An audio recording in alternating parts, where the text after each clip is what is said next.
कल मैंने मैरिज का टॉपिक ख़त्म कर दिया था। आज हम लोग स्टार्ट करते हैं किनशिप का टॉपिक। किनशिप मतलब होता है नातेदारी। नातेदारी से क्या समझते हैं? नातेदारी अगर शब्द हम समझते हैं तो उससे हमारे दिमाग में एक ही चीज़ आती है, रक्त संबंध। रक्त संबंध, ब्लड रिलेशन या कौन से जेन्युइनिटी जो होती है वो एक इंसान को दूसरे इंसान से बांधती है। कहते नहीं है खून का संबंध है, खून का मतलब खून भी होता है कहते हैं कुछ लोग। तो ये डिपेंड करता है कि किस तरह के संबंध होते हैं इंसान के। तो हमें ये देखना इम्पॉर्टेंट होगा कि किनशिप किस तरह से होती है। वैसे तो पहले मैंने बताया मेन किनशिप होती है आपकी उससे, ठीक, लेकिन सेकंड वन होता है तो अफिनल से हम लोग क्या समझते हैं। अफिनल जो होता है वो रिलेशनशिप ऑफ मैरिज होता है, जो संबंध स्थापित होता है मैरिज के द्वारा। क्योंकि मैरिज पहले हम पढ़ चुके हैं चैप्टर, हमने बताया था मैरिज का क्या काम होता है, मैरिज कहाँ कहाँ यूज़ होती है, क्यों मैरिज करते हैं लोग, इसलिए समाज में एक अच्छा दर्जा माना जाता है। तो इसलिए रिलेशन दो टाइप से होते हैं। किनशिप का मतलब होता है नातेदारी। ये दो टाइप से डिवाइड होती है, एक होती है ब्लड रिलेशन के द्वारा और दूसरी होती है अफिनल के द्वारा, मतलब रिलेशनशिप ऑफ मैरिज। दो लोग जब शादी करते हैं तो उनसे भी नातेदारी बनती है, जैसे सास हो गई और ससुर हो गए, नंद हो गई, ये सब रिलेशनशिप मैरिज से बनते हैं। फिर नेक्स्ट आता है डिग्री ऑफ किनशिप।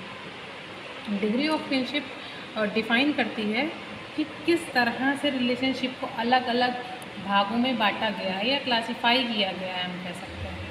तो फर्स्ट नंबर पे आता है प्राइमरी किन। प्राइमरी किन वो किन होते हैं, डॉक्टर दुबे ने इसको डिफ़ाइन किया है। वो कहते हैं कि 8 टाइप के प्राइमरी मतलब प्राथमिक नातेदारियाँ होती हैं जो मेन इम्पॉर्टेंट होते हैं, और ये हस्बैंड एंड वाइफ होते हैं, फादर एंड सन होते हैं, मदर एंड डॉटर होते हैं, फादर एंड डॉटर होते हैं, मदर एंड सन होते हैं, यंग एल्डर ब्रदर्स होते हैं, younger Elder sisters and sister brother होते हैं। ये बहुत पास के नातेदारी होती है, इसीलिए इसको प्राइमरी नातेदारी कहा जाता है या प्राथमिक नातेदारी कहा जाता है। फिर नेक्स्ट आता है सेकेंडरी किन्स, मतलब द्वितीयक नातेदारी। ये वो होते हैं जो इनसे रिश्ता जो है इनका जुड़ता है, वो ये होते हैं। फॉर एग्ज़ाम्पल पापा के भाई मतलब चाचा हो गए, सिस्टर्स हस्बैंड, सिस्टर के भाई क्या हो गए, नंदोई हो गए। अगर लड़का है या लड़की है तो नंदोई हो गए। तो आपस में जो है दोनों होते हैं, वो साड़ू भाई कहलाते हैं। फिर टर्शरी या तृतीयक नातेदारी आती है। ये इसमें क्या होता है कि प्राइमरी और सेकेंडरी से जो रिश्ते बनते हैं, प्राइमरी से भी और सेकेंडरी से भी जो रिश्ते बनते हैं, दोनों मिला करके रिश्तेदारी बनती है, उसको टर्शियरी किन कहते हैं, ठीक है। और मुड्रॉक कहते हैं कि 33 टाइप का सेकेंडरी, ये बहुत इंपॉर्टेंट है, इसको याद रखिएगा। 33 टाइप का सेकेंडरी होता है मुड्रॉक कहते हैं, मुड्रॉक कहते हैं 33 टाइप का सेकेंडरी, और 151 टाइप का टर्शियरी ये नातेदारी होती है। इसको याद रखिएगा, ये इम्पॉर्टेंट है। ये क्वेश्चन डायरेक्ट पूछा जाता है, इसमें DSSB के एग्ज़ाम पूछा जाता है, DSSB एग्ज़ाम में पूछा जाता है। और फिर उसके बाद अभी PGT का एग्ज़ाम होने वाला है सोशियोलॉजी का, उसमें भी पूछा जाएगा। तो पूछा जा सकता है, जाएगा तो नहीं कह सकते हम, जा सकता है। तो इसको याद रखिएगा, इसीलिए मैं पढ़ा रही हूँ ताकि जो है जो साथ साथ में चलता रहे। फिर नेक्स्ट आता है रिलेशनशिप टर्मिनोलॉजीज़। अब क्या क्या टर्मिनोलॉजीज़ होती हैं? टर्मिनोलॉजीज़ का मतलब क्या चीज़ें हम यूज़ करते हैं बोलने में। जैसे हमें बोलना है किसी का हस्बैंड है, उसको बोलना है ये मेरे हस्बैंड है। कहाँ से पता चला ये पति हैं? नातेदारी प्रथा बनी, पता चला कि ये पति, शादी होके जब घर आता है लड़का लड़की से तो उसको पति बोलते हैं, उसकी वाइफ जो उसकी पत्नी बोलते हैं। क्यों बोलते हैं? क्योंकि ये बना हुआ है, इसको बनाया गया है। इस पर रिसर्च करेंगे तो पता चलेगा चीज़ें कि क्या क्या कैसे कैसे बनी थी, बहुत पहले से चली आ रही हैं। ऐसे ही नई चीज़ें कह दी गई। इनका भाई है तो अगर बहन का भाई है, अगर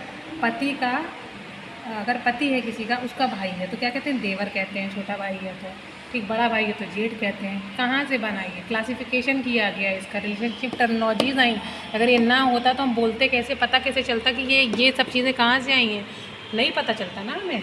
तो वो डिस्क्राइब किया गया और क्लासीफाई किया गया। तो दो टाइप से हुई, एक क्लासिफिकेशन टर्मिनोलॉजी हुई, एक डिस्क्रिप्टिव टर्मिनोलॉजी हुई। हम तो ये समाज शास्त्र बता रहा है हमें कि कैसे कैसे चीज़ें डिफ़ाइन हुई हैं, कैसे समाज बना है। समाज का एक एक चीज़ देख रहे हैं ना आप लोग कि नाम तक डिफ़ाइन किए गए, नाम इवन मतलब बोला क्या जाए, कहा क्या जाए, फूफा कहा जाए कि चाचा कहा जाए, किसको फूफा कहा जाए, किसको चाचा कहा जाए, तो ये डिफ़ाइन किया गया है। अब देख लीजिए क्लासिफिकेशन टर्मिनोलॉजी में क्या कहते हैं। ये एक ऐसी टर्मिनोलॉजी है कि जो बहुत सारे लोगों को डिनोट करती है। एक को डिफ़ाइन करने में ये थोड़ा फेल हो जाती है, मतलब इसको समझ में नहीं आता है क्या है।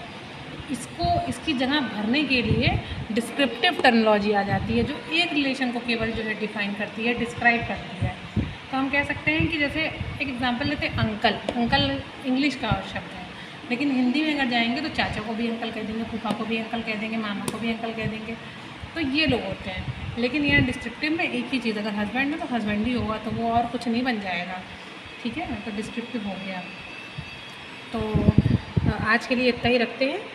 धन्यवाद।